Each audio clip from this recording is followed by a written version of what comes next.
I'm going to call the meeting to order. Roll call is Jackie White, Lisa Bloom, Jeremy Hammond, Kevin Cormier, Brad Morgan, Gary Reese, Nancy Haynes, and Robin Ivy, and myself. At this time, all buses and drop-offs have arrived. Okay. All right, so the first order of business would be the approval of the minutes from October 7th. Hopefully everyone had a chance to take a look at them. If not, take a minute or two now. Oh, shoot. That's okay.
When somebody's ready, I will take a motion to approve them. I'll make a motion to approve the minutes from October 7th, 2025. I second. Okay.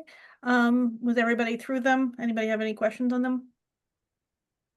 Okay. Then Jackie? Yes. Lisa? Yes. And I vote yes. All right, we can move on. All right, we have a couple of big things on the agenda today. And the first one is going to be DIB fiscal reserves. We kind of touched upon this a little bit in the last meeting, 2 meetings ago, but the last one for review. And what this has to do with is using E&D in the district as revenue. How do we get out of this cycle? And I've been thinking about how to talk about this. I do have a draft, and then there were a couple of policies from other districts for reference for other people to see how some of the other districts are doing this. I'd like to break this conversation down into at least 2 parts. And the first one is talking overall in general about the about whether we agree with getting out of using E&D as a revenue source in the cycle that we're in. I'm hoping we're all in agreement with that. I think using the E&D from year to year really kind of has us in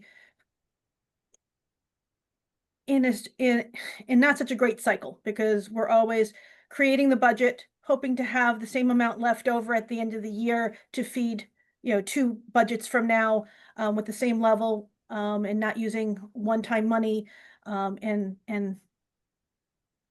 it's just this never-ending cycle where we always seem to have an unknown amount of money at the end of the year, and we feel like we have to, otherwise it's going to be a huge increase to keep the budget, like we ran into when we put $2.6 million in, and we didn't wind up with $2.6 million for the next year.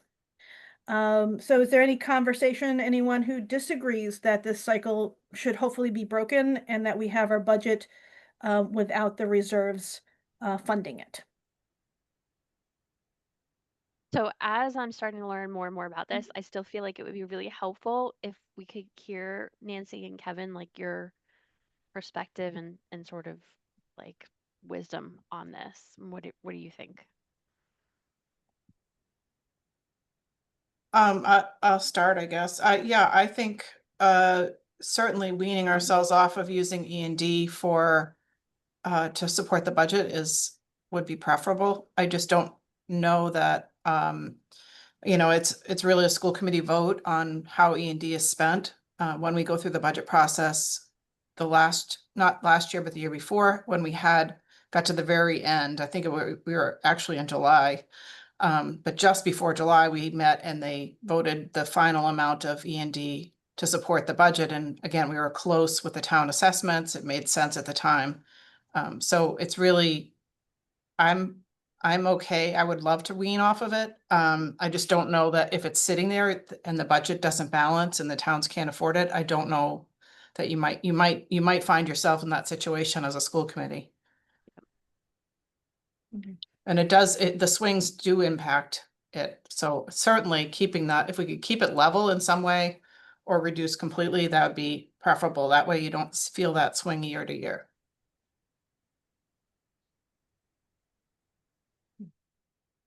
Brett?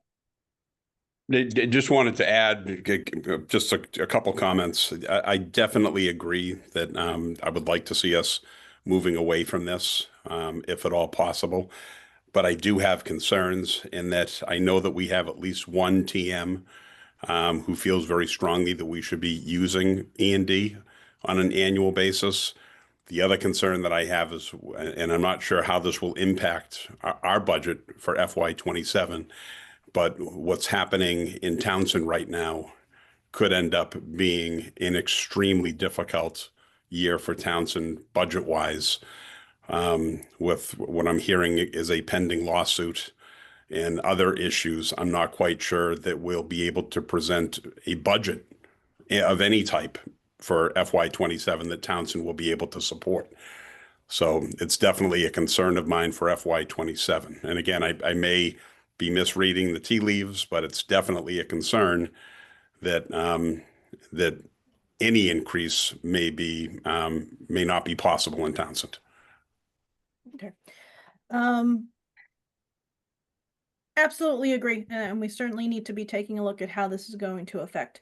But if I'm hearing everyone is, in theory, you'd like to see us not, at least on an annual basis, be using our E&D as revenue.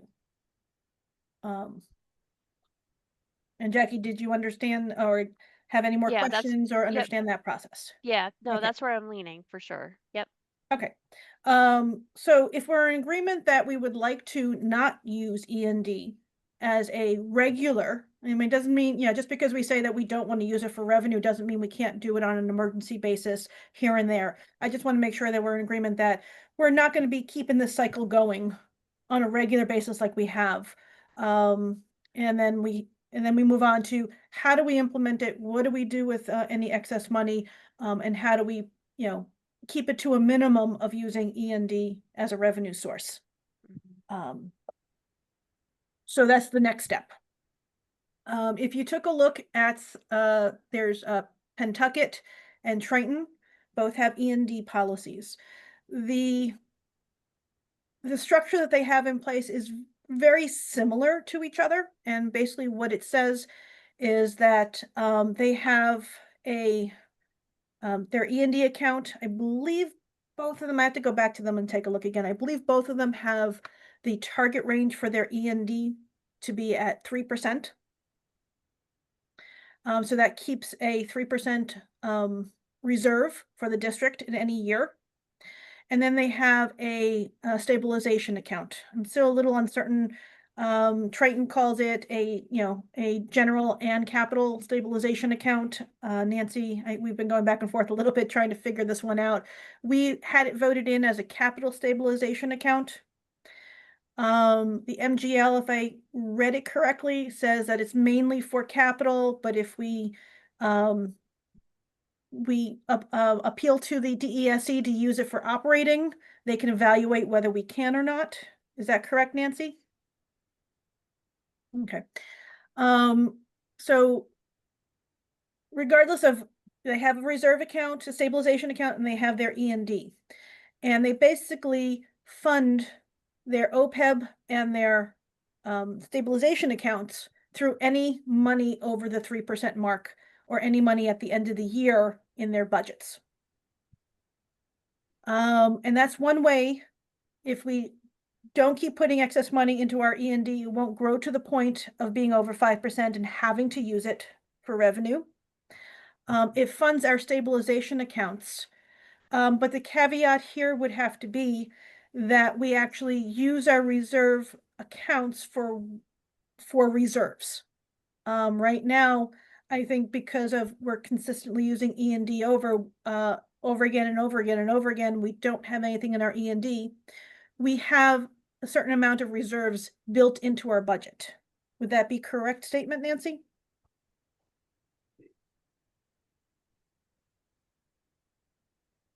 Yeah, there's really only a couple places where there Mhm. is money planned. One would be in health insurance. Because we don't know if we have, staff coming on or off health insurance. And we don't have necessarily staff excess. We have an adder for lane changes. So teachers that might hit their qualify could potentially move up a lane, in which case that's not in the budget at the moment. So we have a separate adder for that.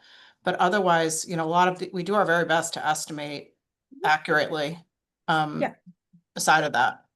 Yep, no, absolutely. And I think your budgeting has been good over the years.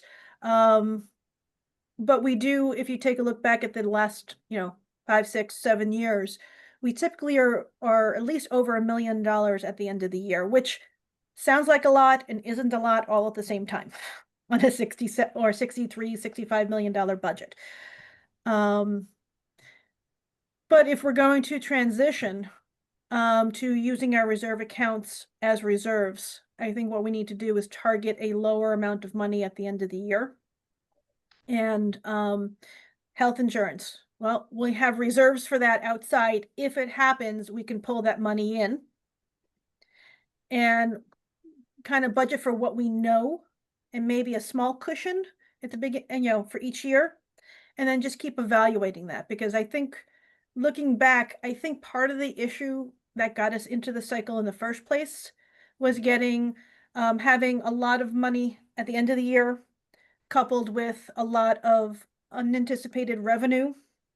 And it just kept building our E&D to the point where we had to use it. And then, of course, adding in what Brad was saying about the town managers wanting us to use those reserves. Oh, you have so much money there, use it. We got into the cycle of using the E&D. Go ahead, Brad.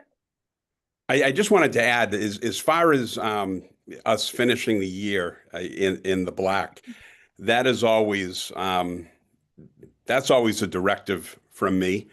I can almost guarantee that with the way the budgets are in our 3 towns, we're going to do everything we possibly can not to finish in the red. And one of the goals of finishing in the black is to either prepay for the upcoming year, or to fund back into E&D so that we have an E&D account that's going to at least match what we've spent previously.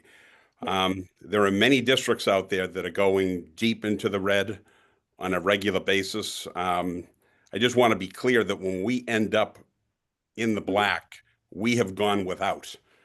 This year's a perfect example around, we did not fill positions that were vacant for the second half of the school year. We did not follow through on some of our technology items.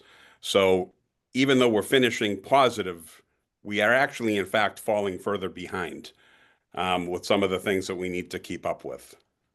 And I would say, from a school committee point of view, and please, Jackie and Lisa, chime in if you feel differently than I. I'm approving a budget, and I expect that budget to be used for the students. And I'd like to see a situation where you don't feel like you have to go without in order to have a large amount of money in the black. I don't want to see us go in the red. But I'd like to keep our reserves built up enough that we feel confident to get close to zero. And if we're a little bit in the red, we have the money to cover it. If we're a little bit in the black, then we have that money to reinvest. So the idea of not using the reserves as revenue would be that we always have at least 3% in our E&D year after year after year without putting money in. It's always going to be there. So if we have a problem in the budget, something comes up unexpected, we have, I think 3% right now is somewhere in the range of $2 million. So we have $2 million reserved that's always sitting there. In addition, we'll have the stabilization account for capital items that we can pull from. And that doesn't have a limit, but I would certainly like to have a target amount.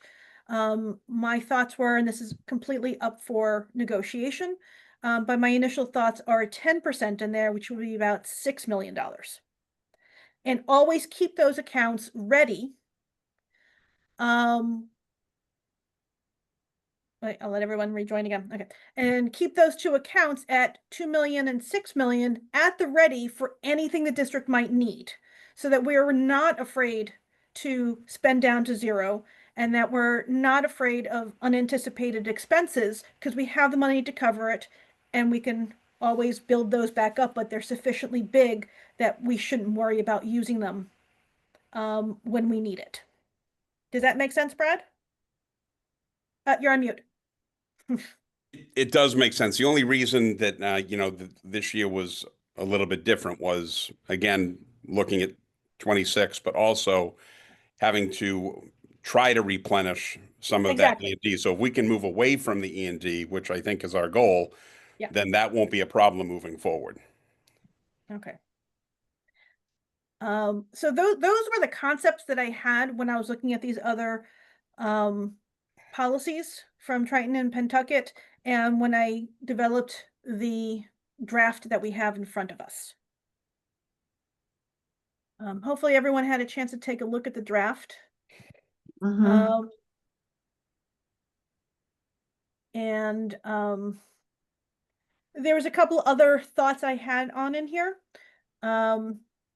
So let me just real quick go through some of the thoughts that I had in creating this, which has a little bit more than the other two policies, and the reasons why, and then we can talk about whether those are good ideas or bad ideas, or how you'd like to change that.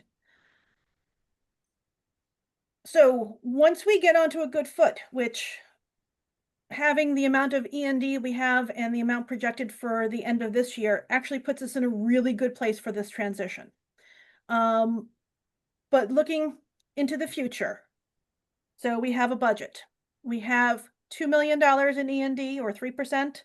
We have upwards of $6 million in our stabilization account.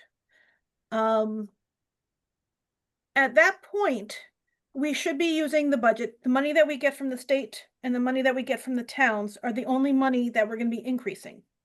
If we increase the towns by 3% for their assessment, and even if the state doesn't change and they're about 1% per year, our budget can go up by 2.25% every year predictably.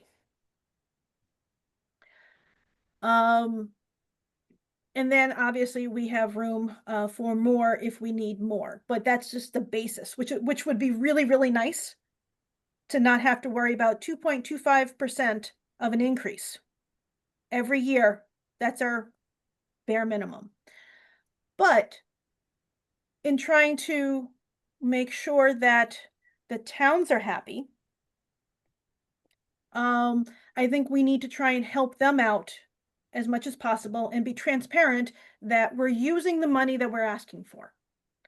I think part of the perception is if we ask them for all this money and then we have $1 million at the end of the year, and they sit there and they say, well, you had $1 million last year. Why are you not using that? Why are you still taking from us? So I think for transparency and conceptualizing, if we can keep our budget down, in the range of plus or minus, hopefully plus 500,000 and minus only 100,000 would be nice, but in that range, then it looks like we should be, I'm sorry. So if we had that concept, then we can feel free to use all the money in our budget and not have to save and not have to go without, not look at, through the year going, oh my gosh, we're not going to have $1 million left. We have to cut here, cut there, not hire here. I do have a line in here that if the end of the year balance exceeds $500,000, that it should immediately trigger an examination of the current year's budget for areas that should be reduced, and town assessments should be adjusted accordingly. And that really kind of is, if we had $500,000 at the end of the previous year, the budget that we're currently in was based on those. And if we didn't spend it all, we should look at why. Did we not spend it all because we had a project that didn't go through that we're going to have go through this year? If that's the case, great. Nothing needs to be done. But if we overestimated in a couple of different areas and we had over $500,000, then maybe we should consider reducing our current year budget so that we don't have $500,000 plus again. And then we start to get into this building the E&D and then everyone looking at, why are you not using that money? And then in far reaching, once we reach the 10% in the capital stabilization accounts, and this is, Nancy, you'd have to answer me. I don't know what kind of investments we have and how much we typically get on the returns, but it'd be really nice if once we hit 6 million, if it could generate $250,000 in interest every year, then we can take that out of the budget for our capital projects and have our capital stabilization funding our yearly capital projects. And again, that gives us more room in the budget for the things that are truly affecting the students, like teachers and resources. So those were the basic ideas that I had when writing this. And you will see that the policy did pull a lot from those other policies that I have in there for review. So I will open up the floor to comments, questions, changes, debates. So I do have a question. So Brad, you had sent over to the school committee a note within the last week about, you know, some of the areas where you're seeing us having some issues, right? With the class sizes, the technology resources that we're lacking, and some of the special education needs that we have. So as we're having this conversation about, like, you know, being over and having this excess money, I'm just trying to figure out, how does that tie back into what we can allocate to those 3 areas that Brad has mentioned? Like, do we truly have this money left over? I don't know the answer to that. Well, I had said, as far as looking at the transition right now, FY25 was going to be closing out, you know, at least at 5% of our E&D, if not a little bit over. Correct, Nancy? Mhm. Yes. So that's fully funded. That's 5% in our E&D, and we have to use some next year towards revenue. Unless we can reduce that this year by giving it back to the town somehow. This year right now, the last budget as of 9/30, September 30th, it showed that we predicted $2.5 million to be left over at the end of the year. So I would say that we certainly have money that we can put into this year's budget if we're going to cut out, you know, the E&D. Is we have a lot that has to be used, but we have a lot left over. If we just take out what we're not going to be using, our budget comes down to what the towns have funded. Plus we have another 628,000, I think, of money that we received between the state and the towns that is not predicted to be spent right now. And I got that number by the 2.5 minus what we put in for E&D, which is 1.8 million or something, which is about $628,000 of outside money coming to us that we don't have anticipated to be spent right now. And Brad, that's where I think that you have that money to go ahead and hire teachers, hire what you need, get the resources you need in this year's budget if we're going to go ahead and switch over to this model. If we're going to switch over to the model, yes. Nancy, I don't know if you want to take Ms. White's question around the availability of the money right now, Yeah, if so- things stay as is. So I guess just a couple of things. When we did the budget for FY26, we had quite a few reductions. I think we were down around 20 staff. So we reduced that funding from FY 25's number. I'm sure not, I mean, I'm not gonna comment on where those needs all belong, but I'm sure that many of those are, those were cuts that we were feeling. So the question becomes, if you're going to wean off of E&D, let's say we're budgeting for next year, are we taking 1.8 million out of the budget for next year so we can get down to that 0? I mean, we didn't have 400 in OPEB and stabilization. We really just, we only made a contribution to OPEB of 150,000. So I think that first year that you do a transition like this it's huge. And just for staffing, I took a quick look last week at what I think the teaching that, staff are going to increase, and it's over $1 million too, just for the staff COLA transition for next year. So I think reality is going to be that the budget is, we've already reduced this year. It's going to be tough fitting in next year as is, I think, especially if we bring back staff this year to spend down that any staffing of money that's available. So I'm sorry, that's around the bush a lot, but essentially, Jackie, last year we stopped spending because we had a number of things that we knew were coming. We had some excessive costs for special education. We weren't sure how that was going to play out. And we in fact transferred $800,000 from the budget lines to special education to cover those. We weren't clear that we wouldn't have additional costs associated with that throughout the year. At one point, we were almost $1.2 million off of the budget number for last year. So again, we ended up at around 800 overspent on tuitions. And so therefore, I think it's a big number to try to get down to say 500,000 when you're talking about placements. Some placements can be 100,000, some could be 250,000.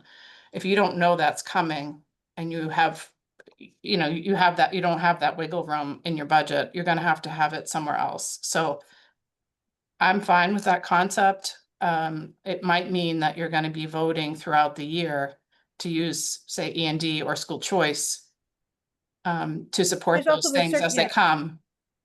There's also circuit breaker that we do keep a balance. I understand we want to try and keep that balance, but the whole reason why we have that is another reserve for the special education costs should we need it. And again, this policy is really about building up different places that we can keep those reserves instead of keeping them in the budget, where it kind of gets opaque about what money we need and use, as well as the reserves keep getting increased by whatever the budget gets increased. And we're always in this guessing game of what's going to come. If we know we want $1.5 million in reserves for special education, should we need it, then we should make sure that we have that somewhere else that we can use. If we think we're going to need $100,000 or $200,000 or $300,000 for staffing or health insurance that might happen, we want to make sure that we keep that in a reserve fund, that if we use it, we have a way to replenish that with unanticipated revenue, which we seem to get some every year. Plus, hopefully, we'll have small balances in the at the end of the year that we can go ahead and replenish some of these reserves as we use them. That's the whole concept of having this policy. And the implementation certainly will be a big detail that we have to work out to get to that. But that implementation plan should be separated out from what we want to try and put in place as a policy. Gary? Yeah, just one thing I was thinking about as you were saying that, Randy, one of the concerns that always comes up from community, whether my work here in North Middlesex or in other communities, is if we have so many different reserve accounts and so much in the reserve accounts, a lot of times there's pushback from the communities on why are you raising the budget, why aren't you just using that money that's in the reserves to support the budget? So I don't have a problem with it. I just think we need to make sure, how do we communicate that out to our member communities so that they have a better understanding of why those funds are there and why we have that reserve? Because I know it's always something I have encountered in every community I've worked in. Yeah, no, absolutely. It's going to really take a lot of conversations with the towns so they understand what we're trying to do. And that was the other part of me putting in that $500,000 limit is, and Nancy, I think I know you were saying that the E&D is not certified until like January, and if we're going to give them money back this year, it wouldn't impact the town budget. So if we gave them money back or reduced their assessments mid-year, it would go into their stabilization or their free cash funds, correct? I think it depends on if they decide to,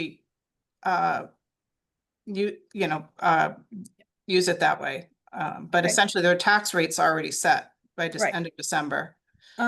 So So their to me, budget is based on the revenues they know about, and they would not know about this yet. So it would be unanticipated revenue to them if we gave it back mid-year this year, because they have all that set already. And it's up to them on what they do with that money. But it's showing goodwill to the towns if we can take a look and let's say, the state came through after we set the budget and everything like that, and they were giving us, $500,000 more than we anticipated. And we know in January that we have excess revenue. If we give that back to the towns in the year we're in, we're not affecting their assessment. So the next year, their assessment is not gonna be changed. We can go up 3% from what they had in their budget already. We've given them some extra money that they have some wiggle room to either stabilize their own accounts and their own budgets or have available for future use. It creates goodwill saying, here, we got more than we wanted. We're going to help you out when we can so that you help us when we need it. Because if we have our reserves set at proper levels, then extra money coming in is not something we're going to be so desperate to hold on to for every dollar we get. And then we can share that back to the communities and hopefully get them on a better footing. Jackie?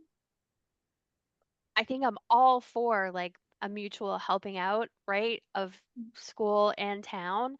But I guess what I'm still struggling with is like maybe this is for future fiscal years, like FY28 and beyond. I still feel like we're in this area right now of, I think like Brad said, yes, we're in the black, but we still went without in so many crucial and critical areas. Like, Right.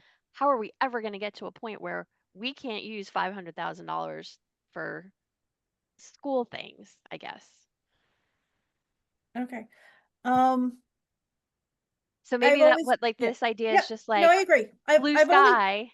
I've only started looking at the implementation on how this would look. I just shared a document with Nancy late last night Yep. on a thought pattern and an idea of how we can do this and be sustainable. I'm certainly, Nancy has not had time to look at this and revisit it. But one idea I had in talking with Triton is they says they kind of just, cold turkey quit the E&D.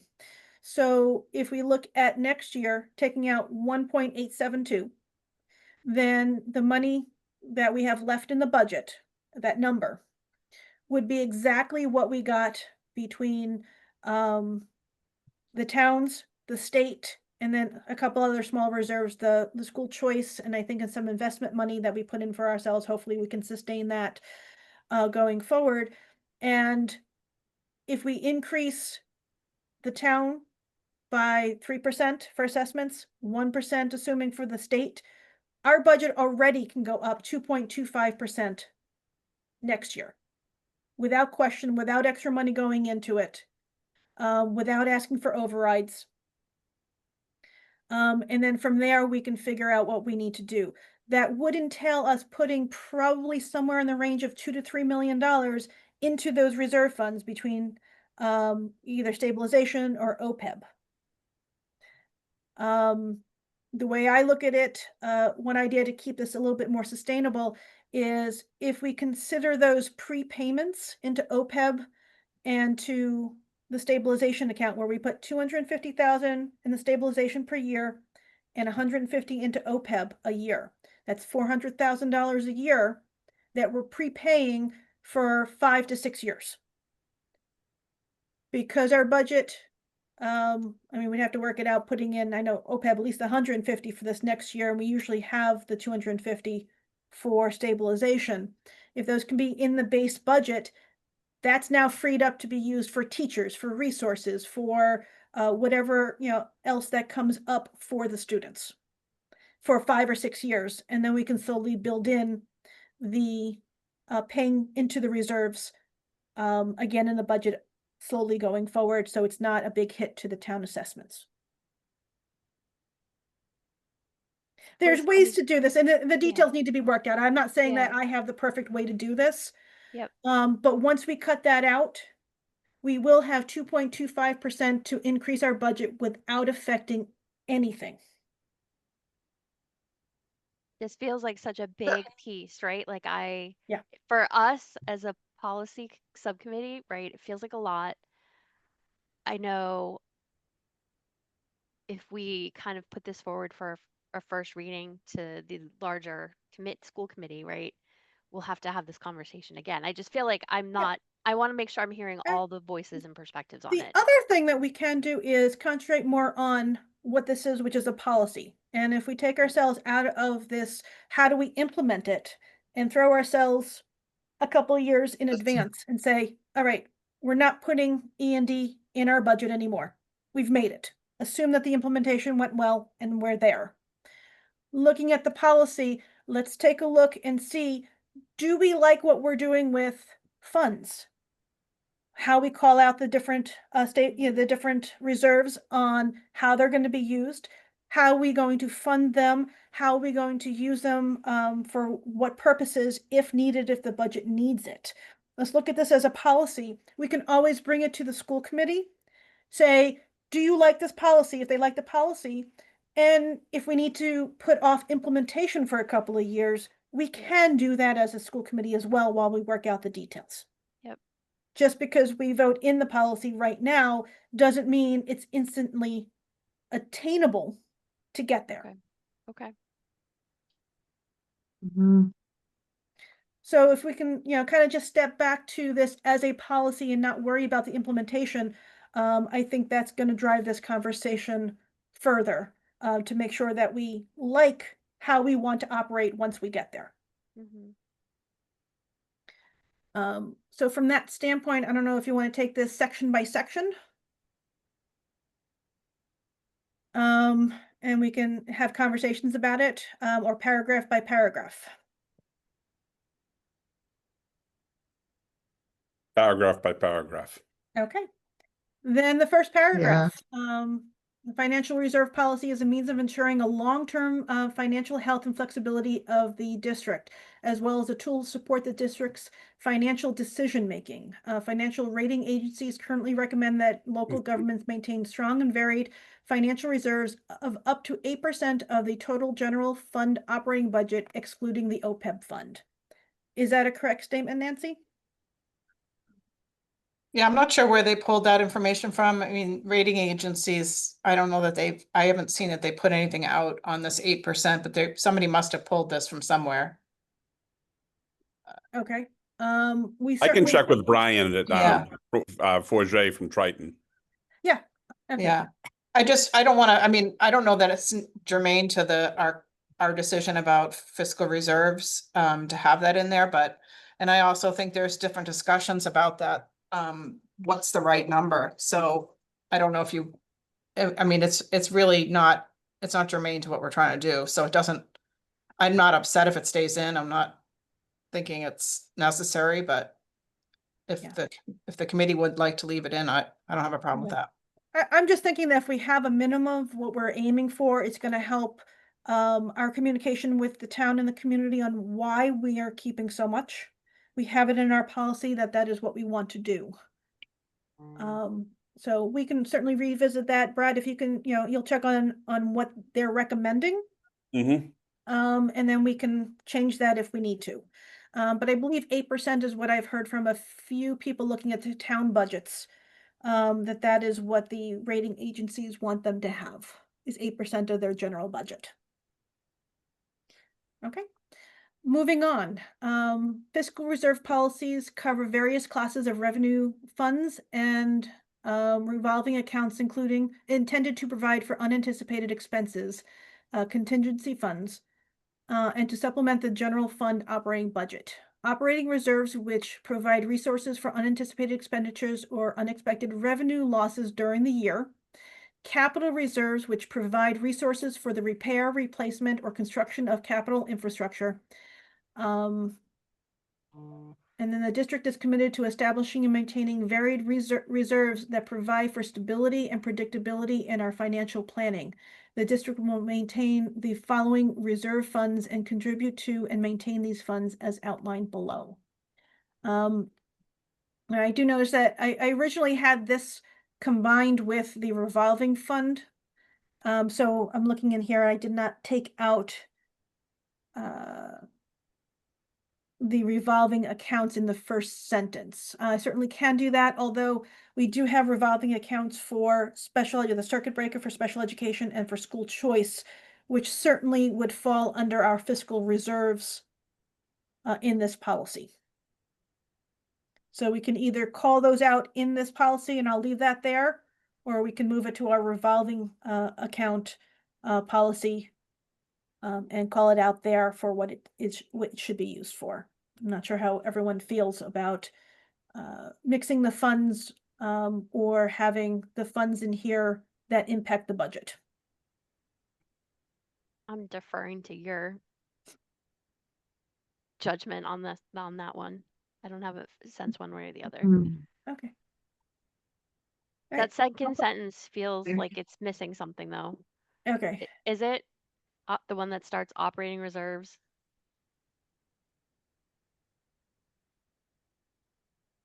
Operating reserves.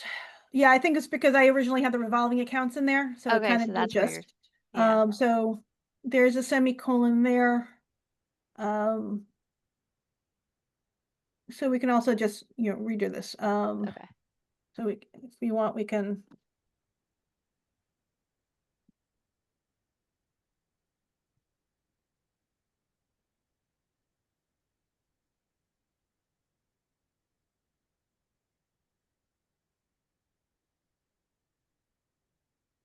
I also have my standing client call at 10 again. Okay. So I Yep, have to that's jump fine. at 10.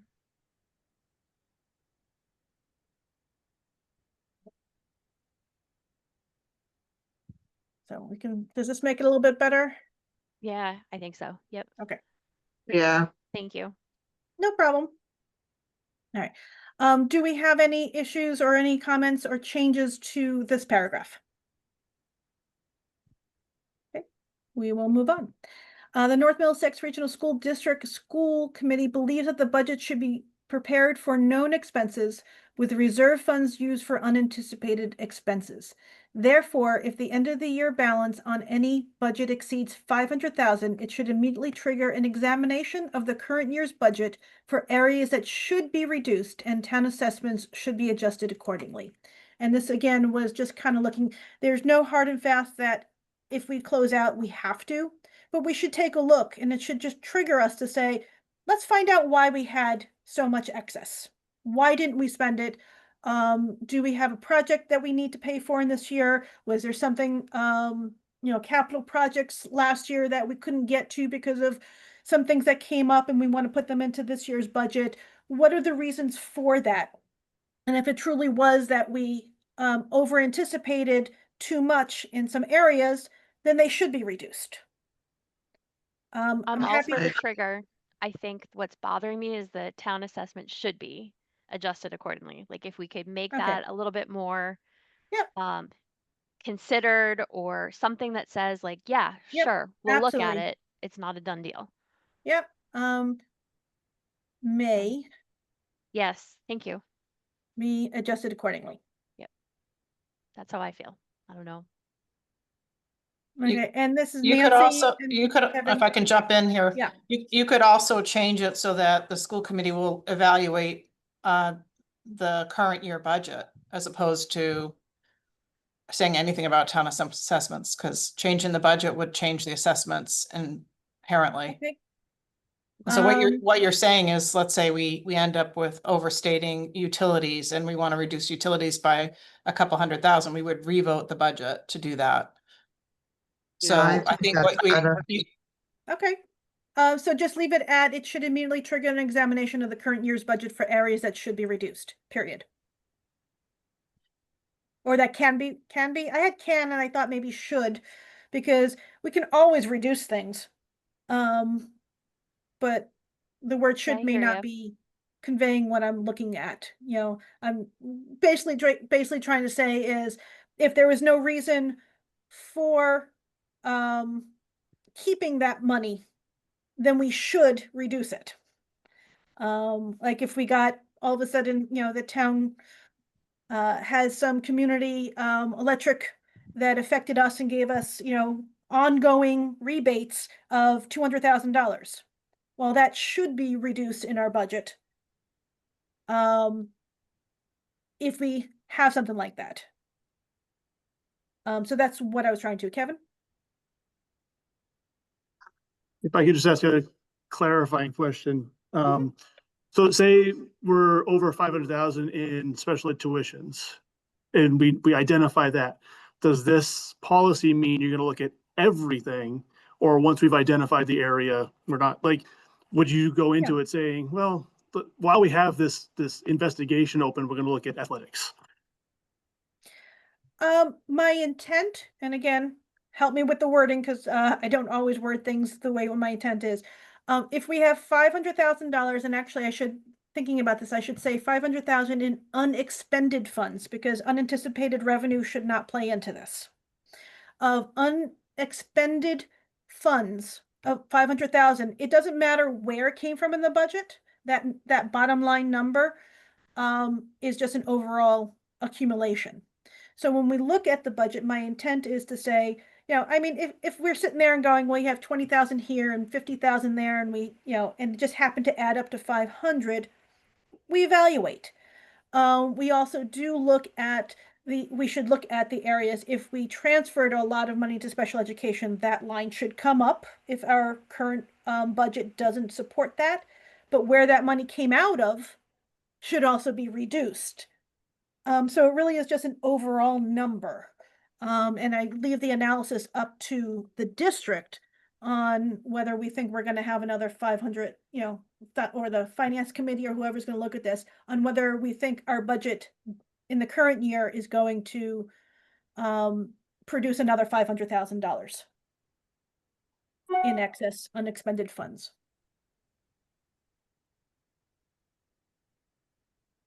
I'll add that in right now.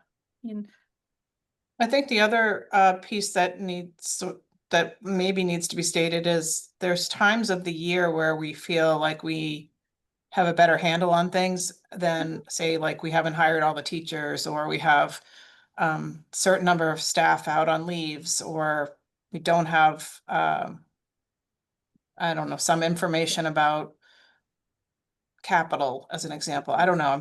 I'm throughout the year, we don't always know where things are going to fall, especially at the beginning of the year. So I don't know that, like, say July, you know, before you've even hired our teachers, we know that we have 500,000 left. And also I will say that one of the things over the past few years that's made this more difficult is the turnover rates and the changes in staffing since COVID have been so different. I mean, we used to budget a budget and that was that for the most part. Maybe you'd have a retirement midway through the year, things you just weren't expecting. That's sort of thing of the past. It seems like the volume of things that are happening are just, I don't know, maybe Brad, you have any thoughts on that, but it does feel the unknowns are way higher than they used to be. And I don't know, maybe it's student need driven. So some of this is you might find a student starts the year and they're doing great. And then you know, December, they're like not doing great, and there's things we can do as far as staffing to help with that. Okay, we can certainly take the immediate out and put in, by January of the Yeah, current year. I guess it doesn't hurt to look at these balances anytime. I'm just saying that there's gonna be a lot we don't know right away. Right. And what I would say as far as a lot of the uh variables, like in hiring and turnover, and we don't know if someone's gonna be more expensive, replacing somebody else who left. We can certainly take a look at using like 5-year averages. So if we take a look at the last 5 years on the teachers' lines and say, well, on average, we've spent an additional $50,000 with all the turnover, then we can put $50,000 in that line. If we base it on averages and not just a standard increase saying, oh, we're guessing, and we base it on data, then we can have some small reserves built in. But again, we want them to be based on data and not to a point where if none of the contingencies happen, that we have a huge amount of money at the end of the year. If that makes sense. Lisa? Yeah. I'm not sure if this is the right place that we should have the town assessment should be adjusted accordingly. Correct me if I'm wrong, but like if we're assessing the budget, if we have the excess, I kind of think it should be put into other places that we need it within the budget. Okay. Part of the problem that happens there, Lisa, is when we use extra money that we're not getting from the town or from the state. That is one-time money. And whenever we increase that, then we have to either reduce by that amount the following year or find a way to fund it. And that's the whole idea of trying to get this out. So if we rely on just the money that we know we're going to get, instead of putting in a one-time money for operating, it's going to be sustainable going forward. Okay, all right. I'm glad you asked that, Lisa, and I'm glad you explained it the way you did, Randy, because I think that's a point you're gonna have to keep saying for my benefit. Just, yeah, yep. And now I'm seeing that. Yep. Right. Okay. And we've always had this problem. I mean, we have money and we look at it, from our revolving accounts. It's like, how do we use that money to benefit the district without it causing issues as being one-time money? Mm-hmm. Can I jump into, as far as staffing goes, it's not really a guess. We actually know who all our staff are when we do the budget. We create a budget on those exact positions rolling. It's just that you don't know that person decides over the summer they're going to take a different position, and now what you've planned for is the wrong amount. No. And I just wanted to clarify that No. we don't just do a general staff. We have actual specific people. Yeah, I meant the roles. overage for those contingencies of, oh my gosh, we always have 3 people leave and we end up hiring 3 people at a higher rate. Put that in. It's just that extra amount. I know that you go by how many positions we have open and where people are at, and I don't have a problem with that. It's just the easier to explain with the health insurance. You've said on a number of occasions, you usually plan in the health insurance line for 8 families joining. I would ask that we look at the last 5 years or so, or 3 years, and get an average of, well, each year we tend to have 8 families join. Then it would substantiate having 8 families worth of extra money in that line. If we only have 2 families that join, then maybe that reserve in the budget should be reduced and we rely on the outside reserves for anything that's out of the ordinary. Does that make sense, Nancy? Yes. So And, I think what you have to realize too about calculating the number of a 5-year average on this, 275 staff members, that's going to be some serious. You can see the lines, you can see the changes in the lines, but you don't necessarily know because somebody was hired at a different rate, or it might be somebody got moved to a different position or a different school, or is that something that maybe HR can help you with, because I would assume that HR has a running, We know, log. yeah, we know all the of- changes. I just Yeah. don't see that, All right. I'm not sure that's gonna be that simple. I'll look into it a little further, but it's. Yeah, and again, just because it sounds like a great idea doesn't mean it's easily implemented, which is why we have these conversations. Okay. So I will go ahead and take out the stuff about the town. And we'll leave it at, it should trigger, and I'll take immediately out.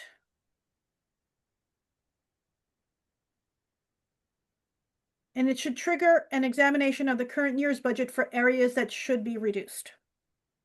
Hmm. Or would it sound better if trigger an examination of the current year's budgets for areas that should be reduced based on last year's expenses? I think just keep it simple. Okay. Okay. Brad, Nancy, Kevin, anybody else? Are we good with this concept? Or is there something more that you'd like? Would you like the $500,000 to be a different number? How are you feeling on this policy? I feel okay in concept. Yeah, I'm okay with it.